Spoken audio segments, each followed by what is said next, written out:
Charlie Lewis and Harrison appear to have unified around the deterministic view that every product of Britishness is a metaphysical emanation of the essential nature of British people.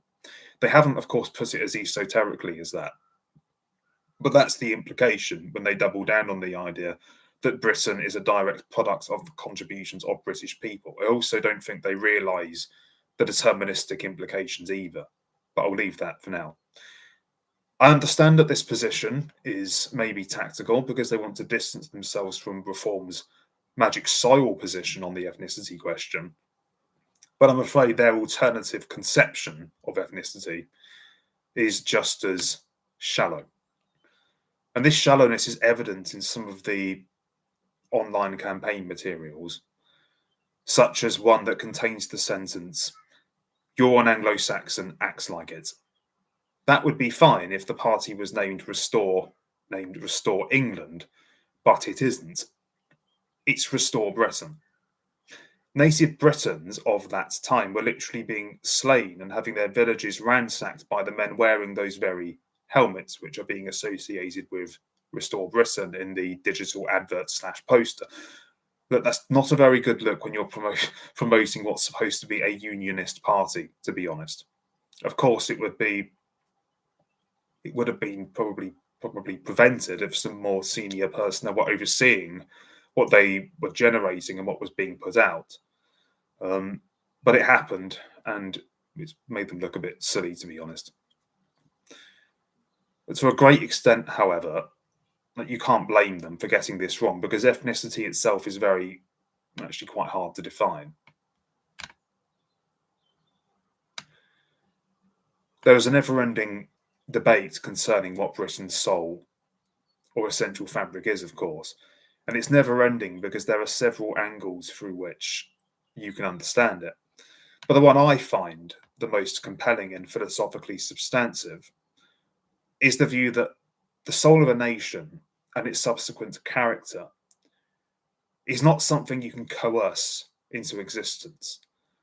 It's the product and the result of some things just being what they are at a certain time and place, and subsequently renewed as they are proven to be useful, desirable, and most importantly, it's a source of social bonding.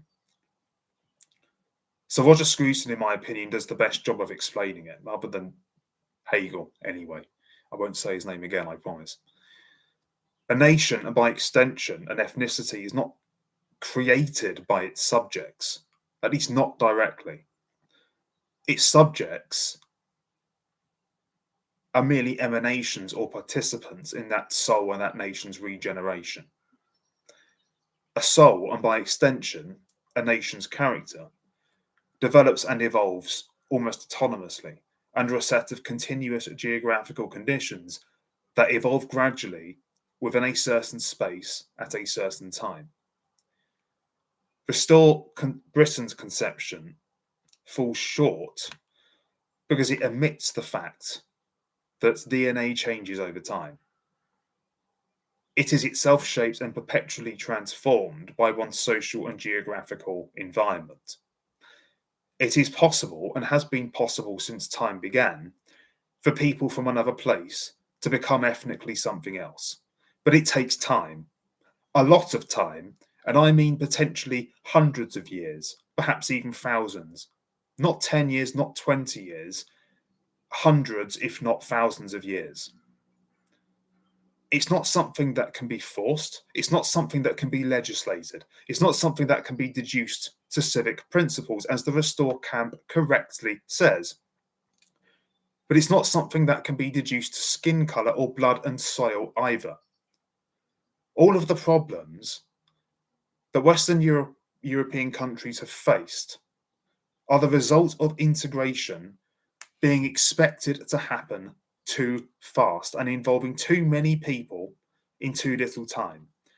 And the result of that is that the foreign value spheres, or cultural spheres, that should have been disintegrated through integration, have renewed across generations, expanded, and colonized the pre-existing ones. It is without question a social and moral crime against Europeans who indeed were never asked if this was what they wanted. Obviously, I'm preaching to the choir here. But even with the deportations that are being proposed, the shallow brand of ethno-nationalism that Restore has seemingly adopted without much thought is little more than a racialized version of we the people. Things won't get instantly resolved because of the demographic changes that will result from the deportations, and suggesting that it will is just affirming a causal fallacy, or to be more direct, selling people a lie. I know Restore aren't saying that outright, but I simply haven't seen or heard enough about how they're going to rebuild Britain economically and socially, aside from deportations, budget cuts, repatriating Christianity, getting rid of DEI, and identitarian statements of intent here and there.